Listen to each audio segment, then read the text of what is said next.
Welcome to the Film Riot Podcast. I'm Ryan Conley, and today on the show, I'm talking to my friend Colin Levy about how you make a short film with a very little amount of money, but make it look like a lot more money than it actually is. And it's something that Colin and I know a little bit about. Me with my short films like Ballistic and There Comes a Knocking, and Colin with his short film Skywatch, which absolutely looks like a blockbuster film and has been picked up by Peacock, which he's developing a series with them on that right now. So it definitely did its job. And that's the idea behind making a short film that looks like a bigger value than what you had to put into it. It looks like it had way more resources than you actually had to put into it, is to get that attention, right? Because we make short films not to make money. Nobody makes money off of a short film. I never have. But you make your short film as a business card, a calling card, something that shows what you can do. And a big part of that is making something that's going to get you attention to get your foot in the door. So we're going to be talking a little bit about that stuff that I think is really helpful. Colin had a lot of amazing things to say on that. But before we jump into that, I wanted to talk about triunedigital.com, which is our website where we make filmmaker assets and we try to keep them as low cost as possible while still being the highest possible quality. These are assets that have been used on major features and series, and we work with really amazing collaborators to make these LUTs and sound effects, royalty-free music, VFX assets, and so on, with, again, the idea being to make really high quality stuff for the independent filmmaker. It actually goes right along with what this episode is all about. How do you get low cost stuff but make it look like it's worth far more than it is? So if you're looking for any of those kind of assets for your next project, jump over to triunedigital.com, check those out, grab them if you want, don't if you don't, it's all good. But now let's jump into it with Colin. So what we're going to be talking about is the blockbuster feel outside of like a Hollywood system, which we both have done, but both of our films had decent budgets. But really, I think we were both pushing far beyond, still the resources that we had. And that's really what I would love to talk about today. Like how, we and largely you with Skywatch came to that end result with your film, which I have a suspicion, the answer is going to be time builds experience, which, networking, right, all of those things. But we'll get to that in a minute. One thing I really like to start out with all the time is about you and how you got your start. Like, do you remember that? Was there a moment where that eureka moment of, I want to be a director. I want to be a filmmaker? I don't think there was one moment. I think it was 1,000 little moments that kind of built over time, for me. I think the main thing is I didn't want to stop doing and exploring what I was already kind of, finding myself doing. But I think, discovering photography was like a big thing. Like I love having a camera. I love looking through a viewfinder. Yes. I was about to say, I loved photography too, but it was less on taking the actual picture and more on looking through the viewfinder to frame the world in. Even if you're not shooting a movie, you're sort of like seeing a movie 100% of the time. Just like looking through a lens. And in that case, like an optical viewfinder, there was something amazing just about rack focusing, and having that type of control, and this is, I'm talking like when I was 10, it was like I got an SLR. My grandmother gave me hers. She wasn't using her film camera anymore, and that was like one of the best Christmas presents I've ever gotten. And it really definitely, I was kind of inseparable from that thing. And then, a few years down the line, I found myself basically taking family video, home video. Like my dad no longer was the one shooting birthdays. It was me. Anytime that camera came out, I wanted it. And it just kind of gradually evolved. So, I think the movies I was watching made an impression. And many years later, it was online forums. Like once we had like a 56K connection, I was every day after school. Lightning fast. Yes. And I discovered a Star Wars fan film forum that I think was pretty instrumental. And like people were posting their lightsaber battles and like the idea of actually being able to do that, to be so cool and like be a Jedi. At that time, as a young teenager with brothers and a camera lying around, there was nothing cooler in the universe than trying to recreate some of those things that we were seeing. So I don't know. I really loved all sorts of things, like as I already mentioned, photography, but also web design and drawing and painting and graphic design. I just loved playing in Photoshop. I got interested in animation too. So it took me a while to figure out that kind of directing encompasses everything.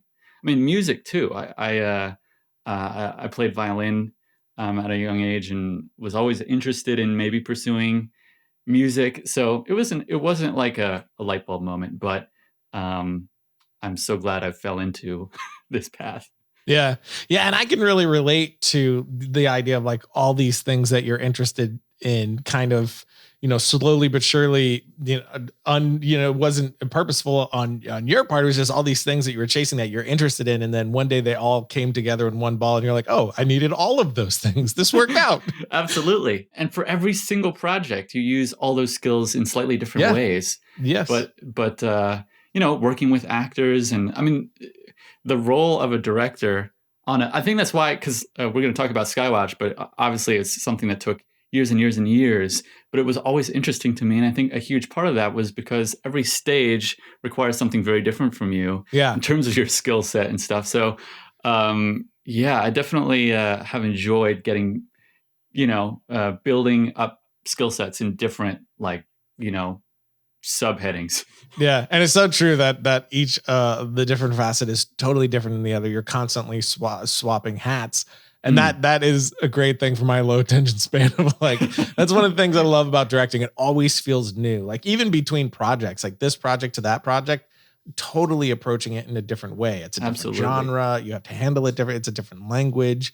One you were printing straightforward. The other it's borderline writing in cursive. You know what I mean? Right. It's so different. So, but you mentioned Star Wars. Mm-hmm. Was that a film that kind of kicked off your imagination toward making things? Was there another film? Like I have a personal specific. It was this film that kind of was like, yours is Jurassic Park. This is I've listened to enough to know. You gave it away. Yeah, Jurassic Park. Okay, so I'm a bit of a freak about Jurassic Park. But it was just because like I was, sitting in the theater at 11-year-old and that was kind of not my eureka moment to I want to make film. I was already doing like shorts with very similar to you. My dad brought home the camera and then I was the one doing all the home videos and coming up with the compositions and stuff, thinking in that way, telling stories already. But it was something about Jurassic Park and how it transported me in a way I'd never really experienced that kind of clicked in the way of like, okay, this is the gift that I want to give. Like, I get it now. Absolutely. Was there something like that for you? Well, it's interesting because Star Wars is the sort of cliche answer for a whole generation of filmmakers. Yeah. And for me, it wasn't Star Wars, but rather that Star Wars fan film community. That's interesting. Literally, Ryan versus Dorkman is like a classic lightsaber battle. And that probably inspired me more to become a filmmaker than Star Wars itself. That's amazing. But I don't know if Back to the Future, maybe. That's a good one. I love animation. So like Lion King and Toy Story were huge for me. And, were the ones that I rewatched over and over and over. I actually didn't get to see I was a little bit sheltered as a kid and Jurassic Park was deemed too scary for me. Yeah. So it took me years before I was able to see it. Like I think I was almost in college. No, that would have been like not almost in college, but that would have been the case for me. But I was such a dinosaur freak, and thankfully my parents didn't look into what the movie was, right? Because my parents were super strict too, so they let my brother take me to it, not knowing what kind of movie it was, right? If they would have known, I would have not have seen that at 11 years old. But because of that, it straight up shaped me. So I'm like, I'm so happy they did not look into it. So they were just like, dinosaurs, we gotta let him. He won't shut up about it. Yeah, for me, I feel like there's something kind of magical about just the fact that I was kind of, as I said, sheltered. Seeing a movie was kind of a spiritual experience. Yes. It was very rare and very treasured. Yeah, because it didn't happen every week or every month. It was several times a year we would go out to the movies pretty much because it's expensive and for, a family of 5, I guess.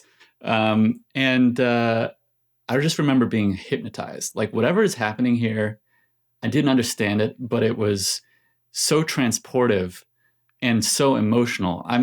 I think I grew up overly sensitive kid, and it doesn't take much to make me cry even today. Yeah. But there's something just pretty religious. I don't know about going to the movies and being swept away. And the more I found out about how these things are they're like, it's a craft, and you can understand how to make it yourself. And just having basically growing up at the age and technology where these things are starting to become more and more accessible, I feel very lucky about having grown up just along with the digital revolution, essentially. And like right when I was really just eager to jump in and start, playing with this form, there was like the original iMac that had a FireWire port, and Digital 8, so that you could get. I remember going into like a Circuit City and discovering that iMovie had a slow motion effect, right? And I was like, "Oh my God, this is it!" Yeah, this is the height of cinema. Yeah. And then when you didn't have to like import tapes anymore, right? That was paradise. That was the worst. If it screwed up in any way, you were like, damn it. Man, that took a while too. Guess I'm starting over. Yeah. Yeah, all throughout college, I was still, because I had my Canon XH-A1, which was an HDV camcorder. That was like, I saved up for years to get that thing. Yeah, I had the XL. Well, I used the XL1, and then I had the XL2, and then the XL-H1. Nice. Yeah. And the first two were SD, and the last one was right. Exactly. That's so funny. And then it was finally HD, and you're like, my God, the quality. This is borderline film. Yeah, right. It was still completely sharp depth of field from 2 inches to infinity, but let's fast forward quite a bit. Like you did a ton of shorts and different things before Skywatch. You worked at Pixar for a bit, right? Mm-hmm. 4.5 years ish, starting in 2011. Was a layout artist? Yep. Also called camera and staging, which is basically cinematography for animation, or if you're familiar with what previs looks like for a live action project, it's basically previs for animation. Yeah. Moving characters around and framing them up with a virtual camera and figuring out how the camera's going to move and how the shots are going to cut together. I mean, there's an editorial department that we work very closely with in layout and kind of iterate with, but it's kind of the stage between storyboards and actual character animation. That's amazing. That's just like a directing workshop right there. Oh, absolutely. Yeah, there's so much overlap with what the role of a live action director is and what a layout artist has to do day in and day out. So interesting. I mean, I do feel like that's my strength, is like figuring out how to cinematically visualize a scene that is already like, here are the story beats. How can you tell that in a visually dynamic way? There's so much problem solving, just where you place the characters and how these beats unfold in an efficient way, but in a way that you can be underscored cinematically by, choices around shot design. So I definitely love that. And it was such an incredible training ground to be there at that studio. Having that skill set, did you take any of that to Skywatch? Or did you like previs Skywatch at all? Totally. Yeah, as much as I could. It was kind of rushed, so kind of focused on the most crucial, the scenes that involved the most amount of like CG elements, where the which kids feels had like to all act. of them. Right. Well, like we didn't previs really the apartment sequence, although I'm lying. We did do that. I think I ran out of time in the alley scene at the end, but for the most part, I mean, if you saw the first cut of this of Skywatch, there's like so many holes. It's just like random reaction shot, black, random reaction shot, black, because we didn't, we had a pretty generous shooting schedule, actually, when I think about it, but it didn't feel generous. It felt like we were just, it seemed like, oh my God, after this assembly has been put together, like, do we even have a movie here? Oh man. Yeah. I feel that way every single time. How big was your crew? It was the biggest I've ever worked with. I think it was, around 30 or so. Okay. Not the whole time, but probably around that. Yeah. And we actually were fortunate enough. This is my most professional sort of on-set experience in a lot of ways. And we actually paid most of the crew, which is the first time that's ever happened. People got money?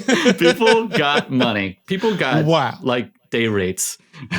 Yeah, I always, whenever I have a production where people are getting paid, I'm like, look at this. Yeah, I am a professional. We're really making something. I'm doing this for real. I'm a big boy now. It's like I actually paid them, and it's like, I don't know. Yeah. It feels good too. It's like not just asking for favors all the time. Yeah, and there were plenty of people who were on set as friends doing me the favor, and certainly in post, we were not able to do that same thing. So it was all post-production was all volunteers pretty much until we did the Kickstarter, which gave us a little bit of more flexibility to hire either freelancers or a small studio to help speed things up. So the Kickstarter you did for post, right? Not, to actually do production. So let's go back a little bit again to the inception of this thing. How did the idea come about, and what was your thinking toward, making this piece? Was it, this is a proof of concept for the larger thing I ultimately want to do? Is that why you made it to begin with? It is. This is the most sort of strategic project that I've put together. I think prior in my short film directing career, it's really been about, I have a project or a story I want to tell. Let me just tell that story, and we'll see what happens. Yeah. I was really fortunate, literally a decade ago at this point, to have the chance to direct an animated short for the Blender Animation Studio in Amsterdam, and it was a phenomenal 1-year experience living over there.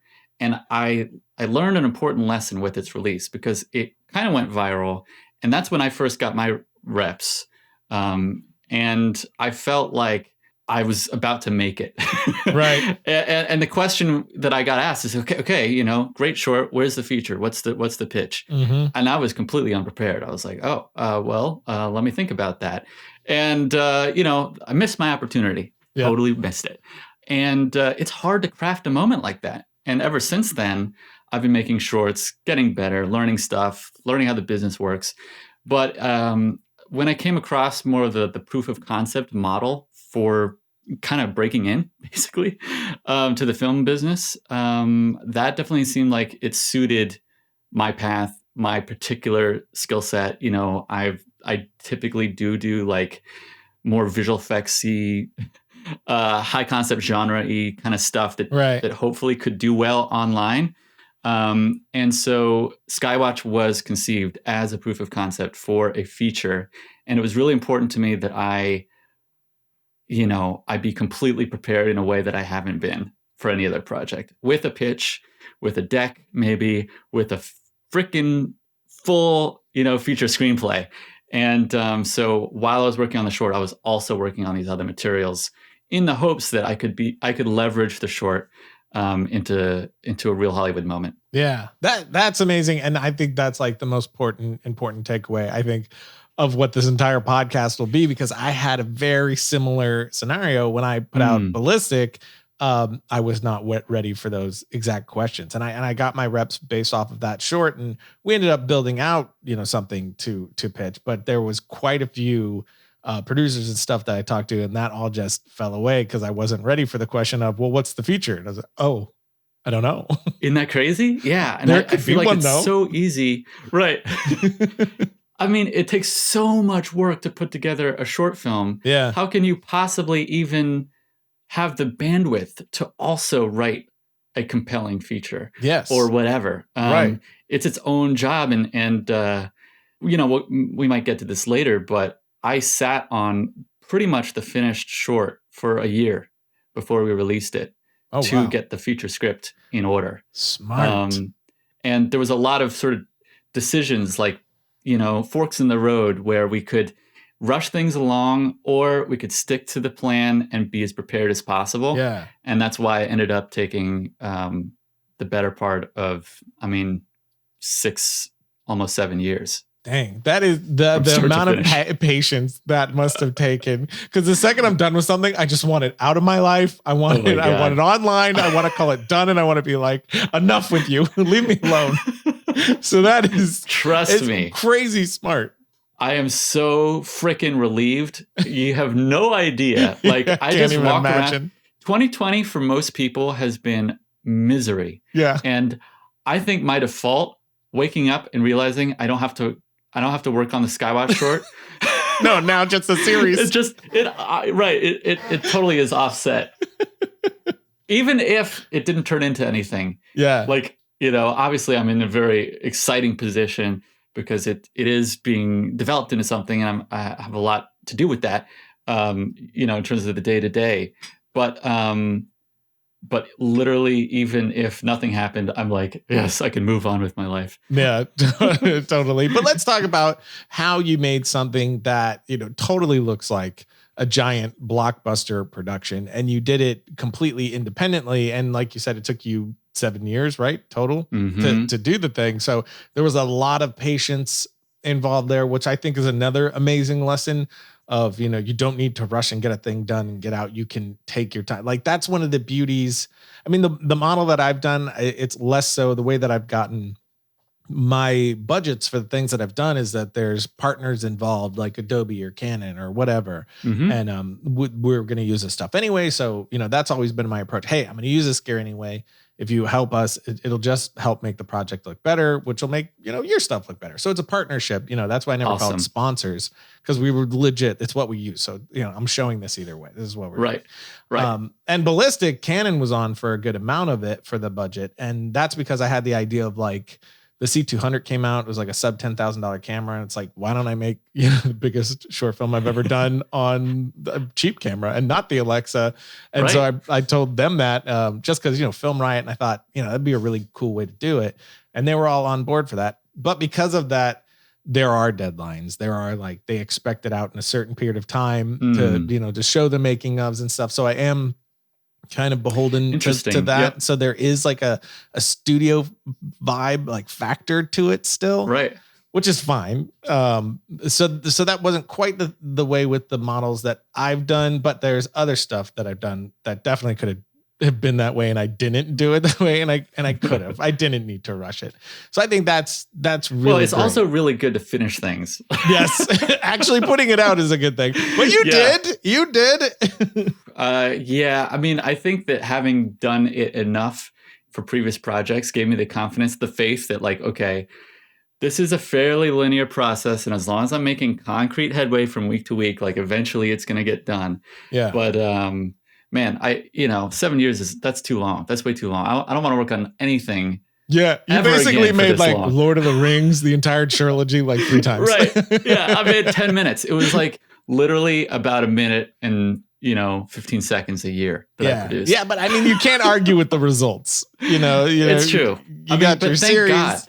Thank God. If things didn't work out, because it was this pipe dream, because I haven't directed a feature before, because I've only been doing passion projects. How realistic is this? Right. I mean, the whole time I was so freaking anxious. Am I going to have what it takes? Is this future script going to be good enough? Oh man. Is the pitch, can I even get into a room and pitch compellingly? I've never done that before. So thank goodness it did lead to something, because if not, I don't know what I would do at this point. Yeah, no, I totally get that and relate to a lot of what you just said, for sure. Those insecurities are always at peak. It feels like they'll never go away. But let's jump way back. Let's go to the script. Sure. So okay. For me, a lot of that idea of making that, quote unquote blockbuster thing for a small budget, which I think is just creating something highly cinematic. Yep. For a lower budget than people would expect. I think that's what we're really talking about here. And for me, that definitely starts at the scripting phase. knowing, and kind of what I said before, it's like you already had a ton of experience. You made several of your own shorts. You've directed a ton of things. You know what that means. You know what you can and can't do. You Right. were that layout artist. For me, the same thing. I had done several short films before. Let's just say Ballistic. I've something like 15 short films before that publicly, let alone everything, film school, all that stuff. So right. we're in this thing for like 15 years. So it's all that experience that leads to sitting down with that blank piece of paper with an idea. And then, knowing what you can and cannot do and where you can push. Was that a part of how you wrote the piece? Did you have that in mind, or did you feel like because of your network, you had more liberties? Like, what was your thought process, I guess? I think the same, whether it's a short or a feature, until you have freaking resources, you have to be very intentional about how you're crafting the story you're trying to tell, because it absolutely is it makes all the difference. And I feel like a lot of these success stories on both the short and the feature world really come down to crafting something kind of in a clever way to tell a story that doesn't feel limited by its budget. Yes. And I definitely leaned into what I knew I could do and do well, that, these things that would maybe make my world, would set it apart from other things you've seen. I definitely get excited about putting images on screen that people haven't seen before, although I think it's so like normal now. It's almost the expectation. You can't really compete with Hollywood, right? Unless you have resources. Yeah. But I will say that I vastly even underestimated how much work this was going to be. So, I knew, of course, there's going to be a CG drone, because we're not going to fabricate it. But that drone is a major character in the script, right? So I did commit to that. However, there's so many visual effects that kind of snowballed, that you just don't think about when you're writing as much. But, screens on computer screens and this portal appliance and like set extensions and all these tubes on the rooftop, and what do you see outside of the apartment, and like it just kept on growing and growing. And I do feel lucky that because I had some of the actual technical skill set to accomplish these things, it was never too intimidating. The quantity was intimidating. We had over 200 visual effects shots, which I like to say, bringing back your favorite film, it's over 3 times as many CG visual effects shots as Jurassic Park in this 10-minute proof of concept. Crazy. So kind of insane just from that perspective. But still, I would not say that I was very conservative. Yeah. Right? But of course, everything can always scale up and balloon, just making it even feel like the opening is a fairly intimate story. And it really is a story about these 2 kids.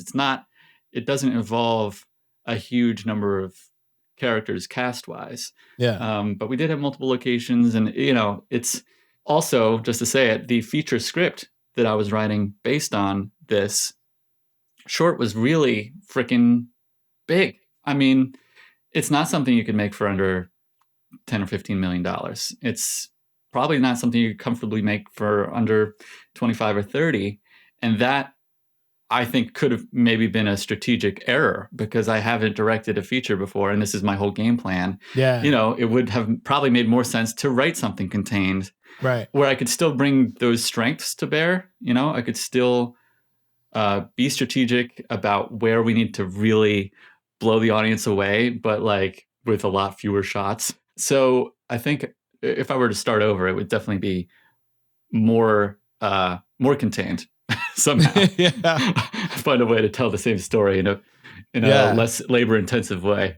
Yeah, I was similar with Ballistic. It's like I had, thanks to a few things I'd done, I had some friends in the stunt industry. So I knew there were certain things that I could do. Whereas on the visual effects side, there was definitely stuff that we could do, but not as far as you took it. So I knew I couldn't go that direction. So it's like, but I can light someone on fire. That's pretty cool. You know? Absolutely. Yeah. So it was learn lean into what you have access to and what you Exactly. understand, and yeah. those So it was like, relationships. here are the things that I could do. Here are the networks that I built. Going back to that whole, time, we put in the time before we got here. It was never going to happen day one. No way. It was building like you said, Right. you need those resources to be able to compete on that level. So then, with ballistic specifically, it was very much about, similar to what you were saying, like, I know I could do these things. So I leaned into those things, and, how do you make those moments even more cinematic? Because yeah, sure. We have, legit pyrotechnics going on, dudes, flying through the air on wires and whatnot. Freaking awesome. It was the coolest. It was so cool. But if you don't approach that in a very cinematic way, it's Right. gonna fall flat no matter what amazing thing you're doing. If you're blowing up 3 cars, blowing up a city block, it's not gonna, if you don't put the So camera in the true. right place, if everything that led to that moment wasn't already in place. So I think that's kind of something that's discounted often too, which you nailed it in Skywatch. So I know you think this way. It's like the cool thing didn't just happen.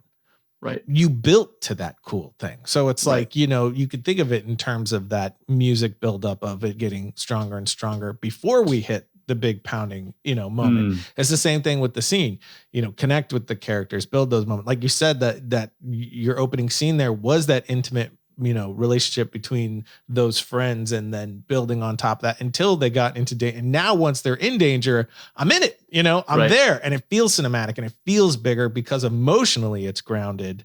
And that's definitely something that I'm always thinking about. It's like, sure, you have those amazing VFX, you have the cool, legit pyrotechnics, people flying through the air. Yeah. Awesome.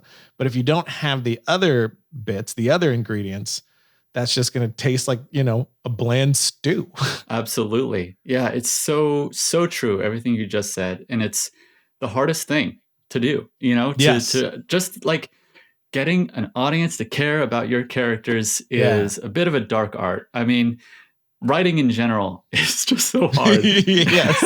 That blinking page is the worst part of filmmaking for me. Yeah. Oh my God, I know. And but it's by far the most important. And withholding the cool stuff will only make it, it's the shark and jaws concept that you've heard totally millions of times, but it's so true. Like it's so psychological, and just whether or not you care, it really comes down to the storytelling and the script itself. Totally. I mean, that has to come before everything else. Yeah. It's kind of like, a horror film. If there's a jump scare every 2 seconds, nothing's scary. Absolutely. But if you let it slow bleed to that moment, you can really make people come out of their seat. It's interesting sort of seeing how projects evolve at Pixar. It was a very eye-opening process, because as soon as you work at that studio, you're by default, if you're on a crew, invited to the work in progress screenings of these animated features that are all in storyboards for years and years before they actually become lit and rendered and animated. And so you get to sort of see more structurally how something is sort of workshopped. And in the case of most of these films, they're not good for such a long time. But they get iterated upon and improved. And witnessing that, I mean, it's pretty much the same process, I think, as if you were to write a script and then get feedback on it and then rewrite it and make it better. But it really made it clear that if you have enough faith and you put enough effort in, anything can be made to work better than it is currently. I'm not going to say you can get to greatness, but there's always room for improvement. And I would say I applied that lesson as much as I could to Skywatch. And just as an example, because it's kind of related to what you just said about building the momentum and the emotional, things have to really click for a moment of impact to really land. I did a screening of one of my first cuts of Skywatch to just friends at work. I got one of the screening rooms after work, and I got a bunch of people, and I handed out little surveys, which was just me trying to seem legitimate. But there was some really interesting, it was some harsh feedback that was actually just super valuable. And the cut at that time was like 12 and a half minutes, 13 minutes. The final film is 10, And there was a scene that, wasn't working, that we cut, but the film broke because now we have this missing scene. I had to rewrite some stuff. Over a year after we shot these kids, I brought them back to San Francisco to shoot inserts, little repair patches that hopefully no one notices. But throughout the whole 10 minutes, there's little bits that were shot a year and even 2 years after the original production. And again, this is for a 10-minute passion project short film. This is nothing amazing.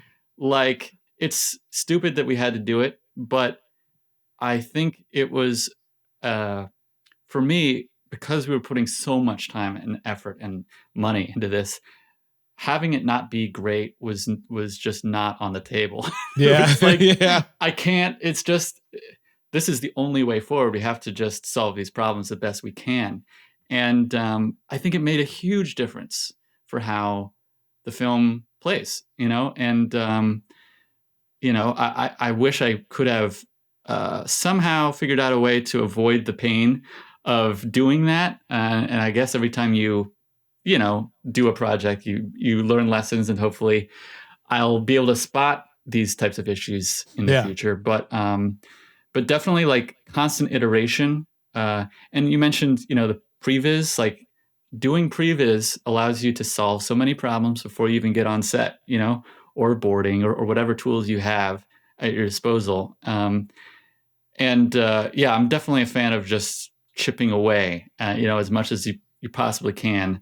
And I love remaking things in post. It's not, it's, which is often just required. Right.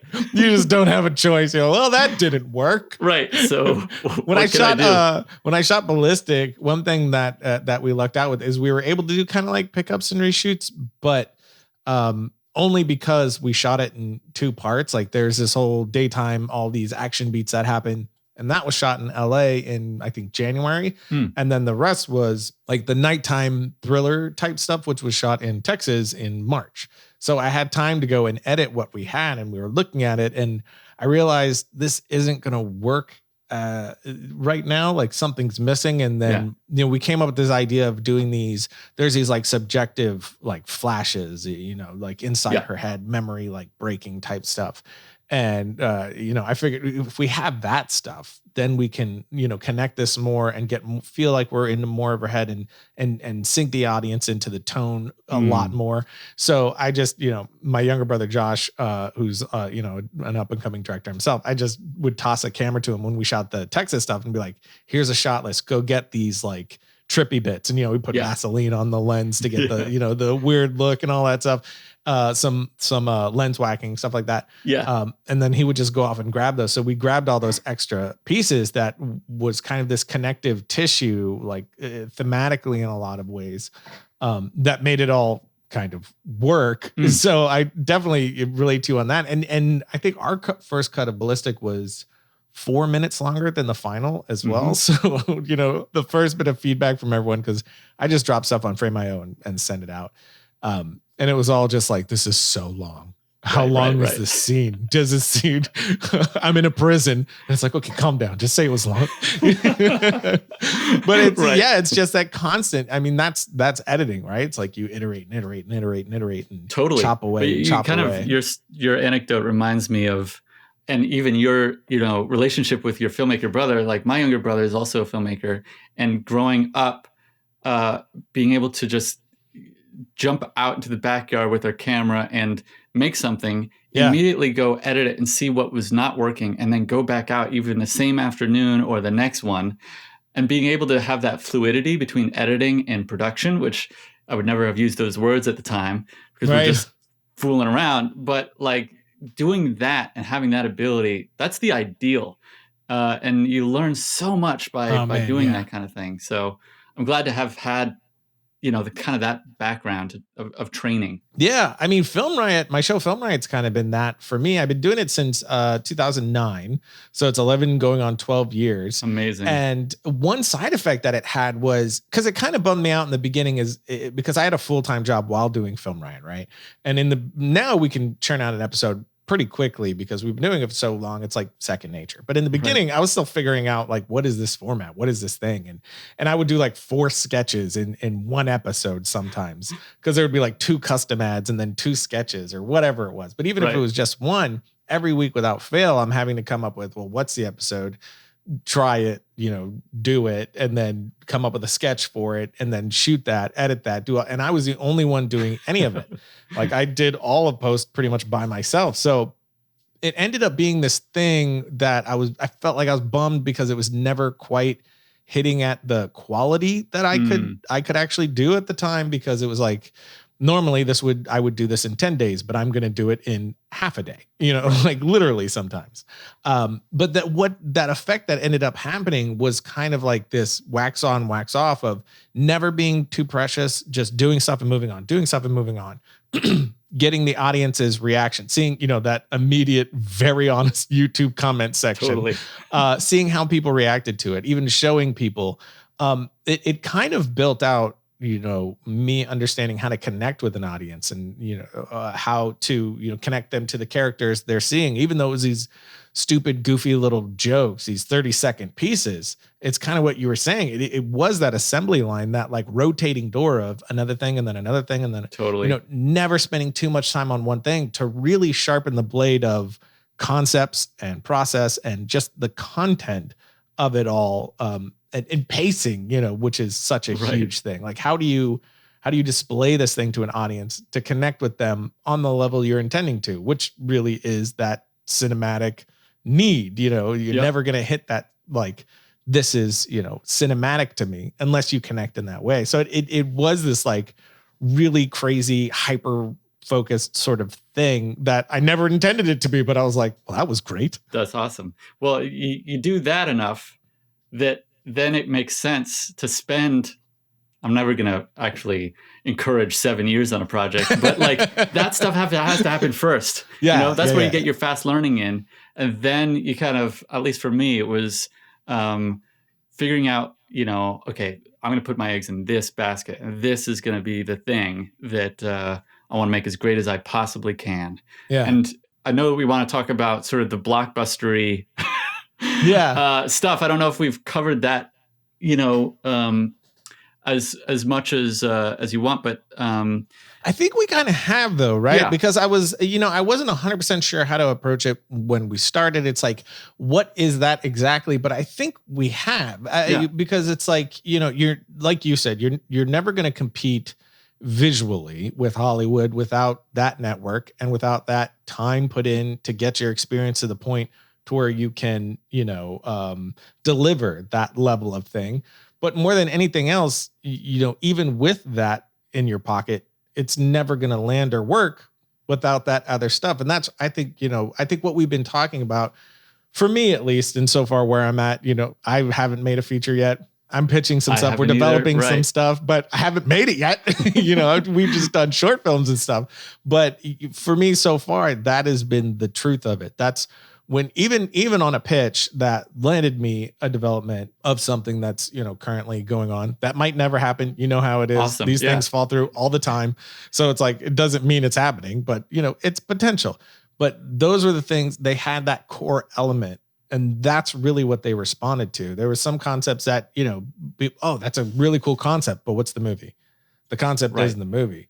It's everything else. It's those thematics. It's the heart of it all. Absolutely. And I think that's kind of what we've been cluing into with where the conversation has been going, because it all leads to that same path. Absolutely. I mean, I think that always has to be at the end of the day, if you are interested in breaking into the system, whether it's, Hollywood or TV, the product you're selling is this longer format thing, which, in the case of Skywatch or some of these projects we're talking about, which are shorts, it's just an approximation of what it is that we actually want to ultimately do.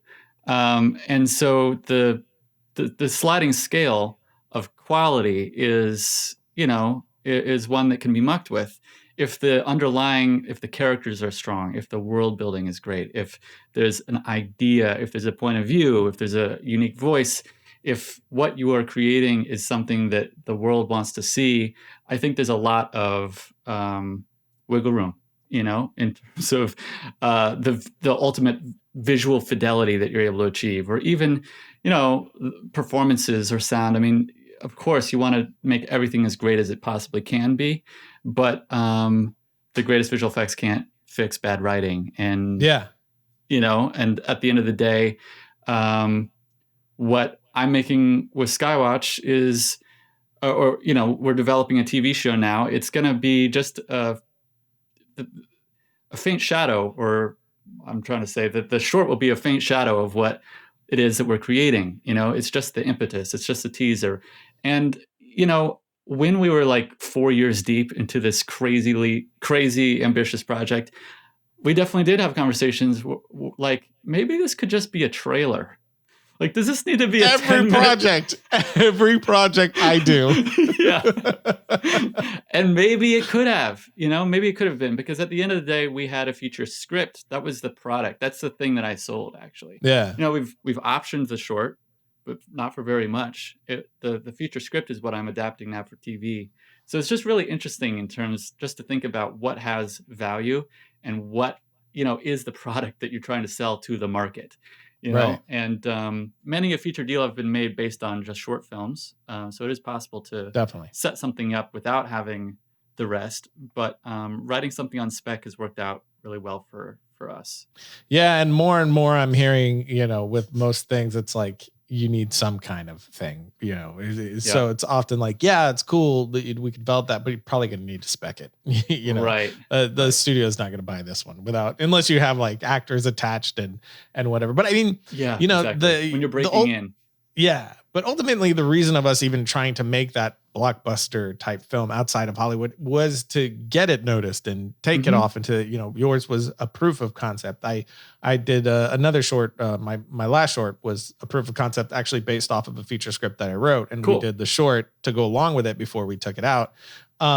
What happened for you? How did that go down for you after the short? You were already repped, right? Once you put the short out? Yeah. So as I mentioned, 10 years ago, when I released or directed Sintel, this animated short overseas, that's when I first got a manager and signed with agents.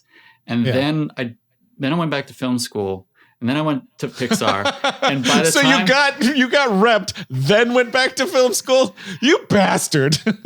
I will always wonder whether or not, that's like the coolest kid in film school right there. Begging my parents to let me just move to LA and get, take advantage of that moment. But I was in between my junior and senior year, so I was so close to graduating.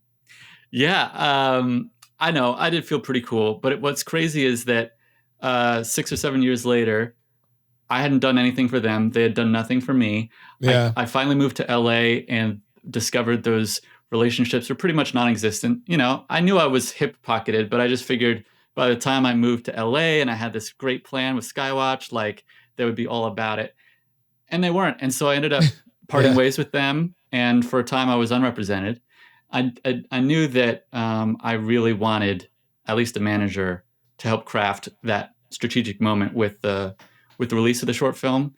And, I think because of where I had already been repped, and because of Pixar, and because of the game plan with Skywatch, which I think would be exciting to a lot of managers, it was just like hard to get anyone to pay attention. But ultimately, through a personal connection, found a manager, and it was still pretty much a waiting game for both of us. He was pretty much untested. Like that relationship, I didn't know how it was going to go. But ultimately, it's kind of a long story. I don't know how much you want to get into, but for the process of getting it sold, it wasn't, nothing really went according to plan, except by the time plan A had failed and plan B had failed, we released it online. And the next day we got our first offer. So it wasn't. You got your first offer the day after you put it online. Yeah, around you bastard. Right. It was the craziest week of my life. I bet. Sure. That's insane. But I had already been pitching it for months. Yeah. So to really no interest. I mean, there was there was tempered enthusiasm. But pitching with the short, like, were you sending the short to them? Yeah. Wow. So we sent the finished short, sort of private link, trying to tap into the Hollywood Whisper network, right? This is exclusive. No one's seen this yet. Like to set up meetings. And that was something my manager helped out with, and the strategy that he thought would have the best, result. So that was enough to get meetings, and we'd go in and meet people and pitch for 15, 20 minutes, the feature vision, and ultimately followed up with the feature script, that we had written on spec. And did that for basically the month of November last year. At least a dozen of those meetings. And they're very exciting meetings. It's like, it feels like at the end of this many-year road, like everything hinges on that performance in the room. And okay, like we've gotten enough feedback on the script to know that, it's not, it's no one's going to flip their lid over how great the script is, but it's a really decent starting point. And of course, we're trying to sell it as much as we can. Like, this is great, but we were really looking for partners who believed in the vision, who saw its potential and weren't freaked out by the fact that I want to direct this and I haven't. Right. But it was expensive. It's sci-fi, it does take place in that same world. The short itself was, to have actually produced that and paid for it would have been millions of dollars. It really would have. Even just the visual effects would have probably easily broken $1 million, I would say.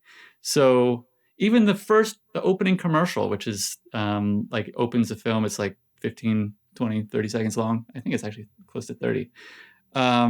Just to do that, it would be, we did it for less than $10,000, just that commercial. That was like a big slice of our budget, but would probably cross into the millions. So, that is to say that the feature was also expensive, and probably that was one of many factors that resulted in the passes we were getting. But it was very scary. It was like, oh my God, have I just wasted my 20s? My 20s. That's crazy. On this project. But you didn't. The offers that you ended up getting were those originally people that passed, or were they brand new interestingly, like we kind of exhausted our network, before putting it online. And it was a second completely new batch of folks. One thing that was interesting is that like those November pitches were basically, the standard, we're going to meet with a development exec at a production company or whatever, or producer.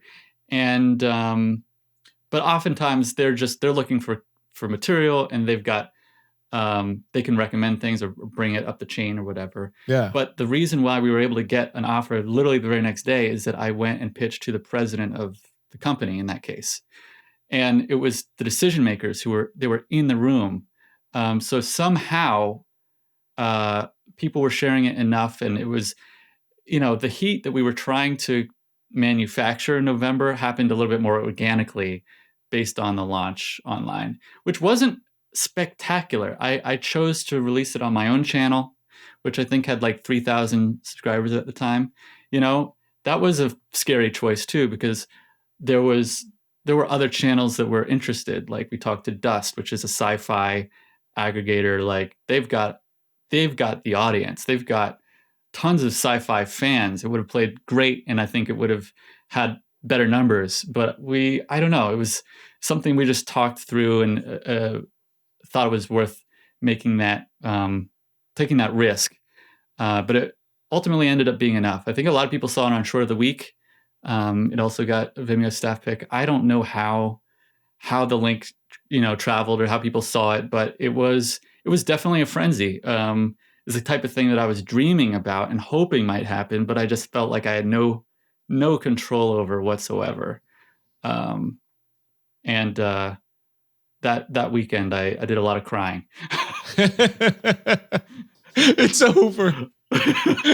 Something will happen. Like once so it's funny, I crashed and burned in some of those November pitches, and I was just so freaking nervous every single time. It's not my strength. I feel you.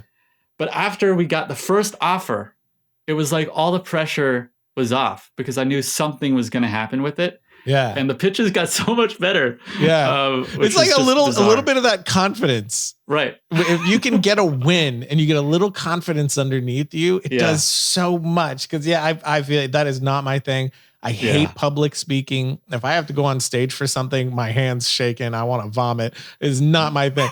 So especially like doing like we talked about before we jumped on here, like doing like stuff on Zoom, you're in your room, like there's such an like a layer of comfort that it adds to, instead of being in the, oh my God, this is bad robot, you know what I mean? Right. And you're just like, I'm going to throw up, it breaks that off a little bit. It makes it a little bit easier. So most of the things I've been doing, well, all this year has all been through Zoom, but any of the in-person things that I've ever had to do is always like, okay, so should I start my idea now? Oh my gosh. Yeah. I think I've blocked some of my memories out from some of these worse experiences. And when you're crashing and burning too. Oh, yeah. You see it in their eyes. They're like, how much longer is this going to be, like facial expression? Fortunately, so my producer, Andre, it was like, we didn't know how this should go down, but, my co-writer on the feature script is based in the Bay Area. So he was not like around to pitch the feature. Oh, so you didn't go in with your writer, it was just you.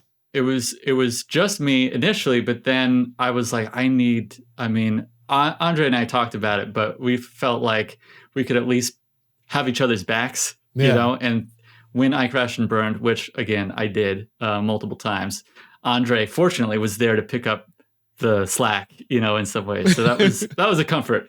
But even the dynamics in the room. I mean, we went to the trouble of printing out this beautiful concept art that we had commissioned basically for the feature, to kind of like expand upon what you've already seen in the short, and like so awkward about how to actually deal with the physical prints and like when to like bring them out, or maybe like I ended up just ditching that entirely. Just there's no way of really workshopping the pitch except for just doing it and failing, and learning lessons for what not to do the next time. So in the end, did you just not even show the material? Was it all just verbal? It was. Yeah. Did you send that material after the fact? I always brought it with me, but it was only something that it was more like a in my back pocket kind of thing. If the conversation, made that relevant. But it seemed like, and even Andre and I were sort of handing off sections of the pitch to each other. And that we discovered was like a little clunky and artificial. So at the end of the day, it was pretty much just when it came to the story, like the story of the pitch of the feature, it was just me going, for 15 minutes, which is kind of crazy. Was it like rehearsed, or did you kind of just wing it because you knew it? It was pretty darn rehearsed. However, by the time it really mattered, I'd done it enough that I could go off and come back, and it felt a lot more natural. I wish I had a recording of it because I have no idea what it sounded like. I mean, it's just gone. But I wish there was as many online tutorials for how to pitch to Hollywood executives as there are how to make a great short film or whatever. 100%. I was searching for that myself. It was just like nothing. And then everybody I asked who pitched would just be like, just do it like you're telling it to one of your friends. I'm like, I'm not going to do it like I'm telling it to one of my friends. It's not the exact same thing. I avoid that wherever possible, even with my friends. Exactly. Exactly. It's like I feel ridiculous at all times. Right. And it was one thing that I would say actually helped because obviously so Skywatch is set up as a TV show, which was never the game plan. Right. Originally, it was a feature. It was a feature. That's what we wrote. That's what I've been dreaming of. I watch movies. I don't really watch TV, although that's changing now. Yeah, totally. And going into a room where that's the context also allowed, it was sort of a pressure release valve too, because I didn't have a TV show to pitch. And I was very upfront about that. But I was very excited and open to the idea of reimagining it in that longer format. So it allowed the pitch itself to be more of a, well, this is material to work with. This is inspiration. What do you guys think? Is there a show in this? So it didn't have to be beat for beat right. It's just like the broad stroke of it. Is this a story that we can tell? I'm not looking forward to the point where I have to do more of that sort of sales. Yeah. But it's kind of unavoidable. You got to do it. And one thing that I found a little bit interesting is like, when I did my first round of meetings, I did like 20, what would have been the water bottle tour, but instead, it's the Zoom tour. Right. They were all passes. And I knew they were before we had the meetings. It was like, we're going to pass on this project, but we really love the short. We really love the script, so we want to connect with them. So, so all the meetings were all just generals, and also like, well, what else do you have? And that's where the other projects I'm developing came from. But on top of that, even if those developing projects didn't happen, there's some other stuff popping up that I might be able to pitch on because I had those meetings. So then it came down the wire that, this production company is looking for a writer director for this like property that they're doing. And then you get to, my manager's like, hey, you would like to pitch on this. And they're like, oh, interesting. We remember Ryan. So it's like, that's an interesting, like scenario that came out. So you have all those places that know you now, because it's very much are you weird? Kind of, right. Can you just hold a conversation? Yeah. Right. Would I want to work with you? Like, it feels like half of the meeting is just that. Are you weird? Right. Right. Totally. And I feel like I'm sometimes tipping a little too far into the weirdness. But it's interesting. That was that's kind of the stated goal of a general meeting. Yeah. And I have yet to see, how these things might ultimately come back and become valuable. But after a certain amount of time in LA, I was like, really? Do I have to go and meet another stranger who I'll never talk to again? So I'm sure that this relationship building is really important, and you need to do it. Yeah, but, because before that, you're just some random name. But like, if you click, it's like you talk about the movies that you're into, whatever, and then it's like, oh yeah, that that person. Totally. I can't wait, because I've never aspired to write. I've always been a director first, and have written the shorts basically, because you gotta do that to make it. Right.